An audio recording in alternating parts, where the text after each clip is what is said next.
দুর্বল বিষয় এড়িয়ে চলাই হলো জীবন জয়ের মাপকাঠি। পরীক্ষায় ক্যান্ডিডেটের ফেল করা বা নাম্বার কম পাওয়ার পিছনে কিছু পয়েন্টিং আমরা রীতিমতো এখন যেটা দেখতে পাই সেটা হচ্ছে, এক হচ্ছে এমলেস, চিন্তাভাবনার ভিতরে কোনো মেন লক্ষ্য বলে কিছু নাই, সেটা হারাতে বসেছে ক্যান্ডিডেটরা। 2 নম্বর হচ্ছে অলসতা, পরিকল্পনার অভাব,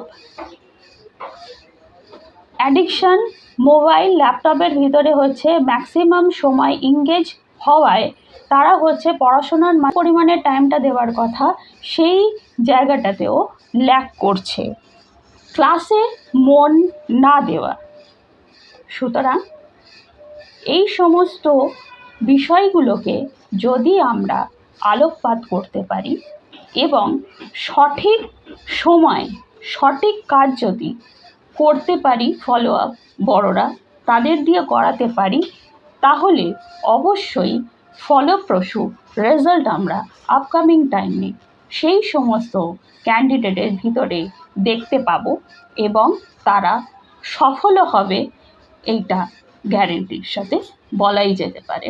নিয়মিত পড়ো, পরিকল্পনা করো, তাহলেই দেখবে সার্বিকভাবে তোমরা সফলতা পেতে পারছো এবং সফল হচ্ছ।